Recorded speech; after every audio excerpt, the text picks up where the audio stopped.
Hey everyone, John Henry here, slingshotfutures.com. Today we're going to be taking a look at properly timing your entries and waiting for actual proof that a trend is potentially changing. So as an example, if you're waiting for a big level of support or resistance to come into play, we need to know, okay, well, we know the location, but now we need a little bit of extra proof before you can go in and just slap the buy button or the sell button. So one of my favorite ways to do that is, first of all, we need to locate a major level of support or resistance. Now, looking at the 15-minute chart, we're taking a look on crude oil here. We can see that every time the market has gone up into these highs, we found a boatload of resistance. The last time they were there, they had a lower high successive failure over and over and over again until it broke down very aggressively. Now, it finally made its way back up into that level, and it just so happens that today we have a half standard deviation sitting right at 63.70, which is smack on top of all of this other resistance. But here's the problem, right? We're talking about a 25 tick range here. So where do we actually look to execute a potential trade? That's where we need to locate, right? So we know that the level's between 63.70, potentially all the way up to 64, but we needed that extra proof. Now that we've narrowed down the location of the potential entry point, that's where we want to zoom into the faster time frame and see if it offers us anything to work with. So as we can see, if I actually go over here, I'll put a circle. You can't see what I'm doing here, but I'll put a circle on the 15-minute chart of that zone. There we go. So that's the 15-minute sell zone around that 63.70 up to 64. And one of my favorite things to do is, once we've located the area of interest, what we want to do is wait for a little extra confirmation. Now, anytime you're waiting for confirmation, you're going to generally be getting a worse entry, right? But you can kind of consider that a payment to the market for extra information because, well, as we all know, the market's nothing's ever free. And that includes waiting for that extra information. You got to pay something for that extra. And in this case, it happens to be typically a worse entry point.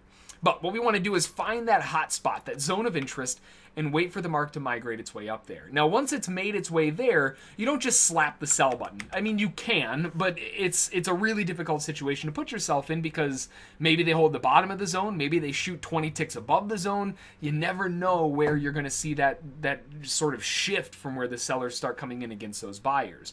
And one of the best things to do is understand standard market cycles. Markets don't just go up and straight back down again. That's not how they operate.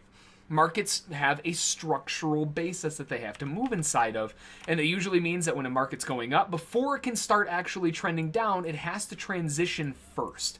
And during that transition phase, that's where you're looking for that area of interest. That's where you can say, okay, the buyers have at least given up in the short term, and maybe the sellers are beginning to take over.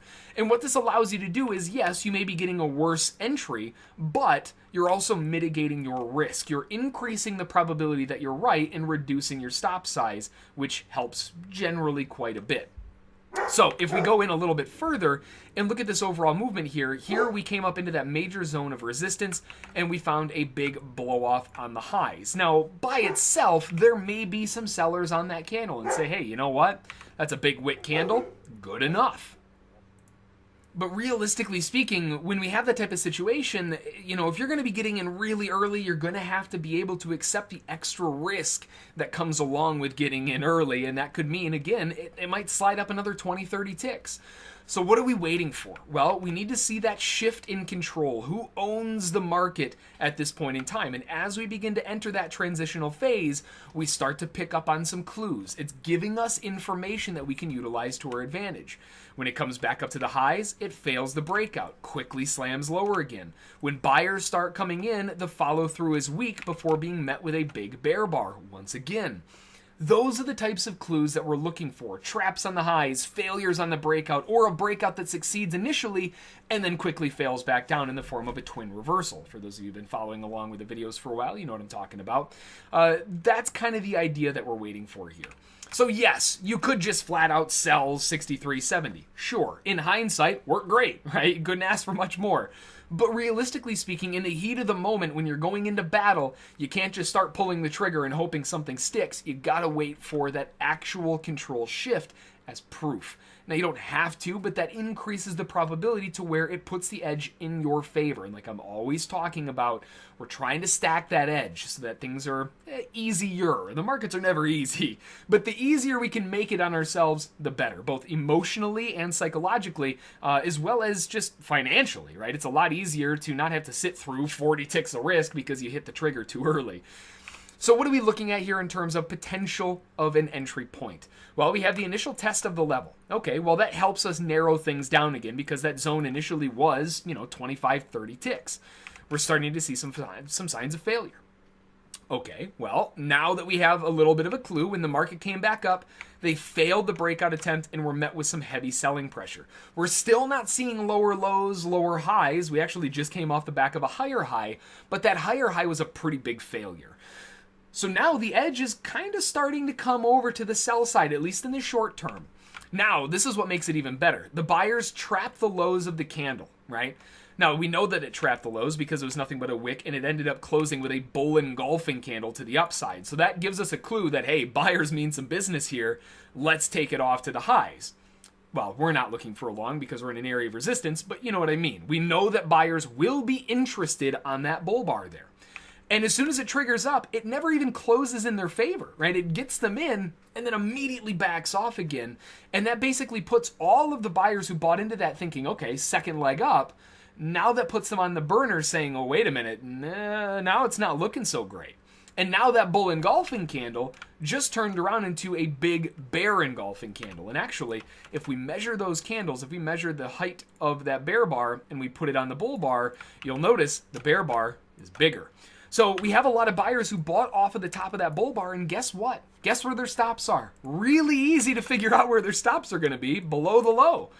Now, how do we know that? Well, logically speaking, humans are creatures of habit, and they like obvious things. The less work we have to do, generally that's going to be the path that most people take. And what an obvious place, right? Below the swing low, below the candle low, easy. No big deal, right? Well, that's where their stop is going to go. But here we turn around off of our level of resistance again with a lower high. So we just came off of a higher high, a trap higher high, albeit, but a higher high. And we just suckered in buyers, and that turned down into a big bear bar. Now we have our edge. This is where sellers can try to jump in and say, okay, you know what? This is going against the trend, so I need to look for a bigger target, but I know that I'll be able to enter underneath this bear bar because that's before the stops are triggered, and I am basically allowed to either put my stop here or above the highs, and that doesn't leave open that much risk. And now we can look at it and say, okay, well, now if we're short below this most recent bear bar, I can put my stop above the highs, and I'm looking for a 1-to-1 target initially. And you'll notice there was quite a response there. So obviously that's what a lot of traders did, but it gets even better because now that we know sellers are going against the trend, when you're going against the trend, it's lower probability, and if it's lower probability, you're going for bigger targets. You need to offset that probability, or the lack thereof, with capital, right? Give me more reward if I'm going to be putting the risk on the table to only win 40% of the time. I'm going to need to make a little more on the top of this one. So, although the 1-to-1 did show a reaction, and I don't think I could blame anybody for wanting to take a 1-to-1, realistically, if you're going against the trend, you're looking for at least 2-to-1, if not a little bit more. And notice, it had absolutely no response to 2-to-1. Just slammed the gas pedal through the bottom and went all the way down to, looks like roughly about a 4-to-1 if I had to eyeball it. Yep, a little bit more than a 4-to-1, almost a 5-to-1, all the way to the downside before it finally came back up. And that's that shift of control that you're waiting for. No, you didn't enter in at 63.70, and no, you didn't enter in above the highs or anything like that. You entered in at a worse price down here at around 63.64. But again, that's the payment for the extra information. And once you had that extra information, you can see how powerful that move was now that it actually had some reason to believe that the buyers were starting to give up. And that's the importance in terms of timing your entries and locating the possible zones of interest. That's step one, but you got to also time it correctly. You could find the absolute best place in the world to find a trade, but if you botch the entry or get in too early or too late, you might as well just throw the trade away half the time. So we need to figure out the best way to time our trade, and one of my favorite ways to do that is waiting for that shift in control. Seeing the buyers, or sellers, depending on the context, giving up and seeing the other side beginning to come in and take over that control. So that's going to do it for this one. I hope you learned something. I hope you found it interesting, useful, something to add to your tool belt. Hope you had a great day of trading. And as always, underneath the video, make sure to throw a thumbs up on the video, show that you like the content. Along with that, throw some comments in there. If you have any questions you want me to take a look at and answer, maybe do a video on or anything like that, feel free to comment below. Of course, you can also send me an email, jbrink@slingshotfutures.com, and we can cover them there too. Don't forget to subscribe and all that fun stuff, and that's going to do it. So again, I hope you had a great day of trading. I hope you had a great weekend coming in, depending on when you're watching this. And until the next video, we'll see y'all next time. Thanks.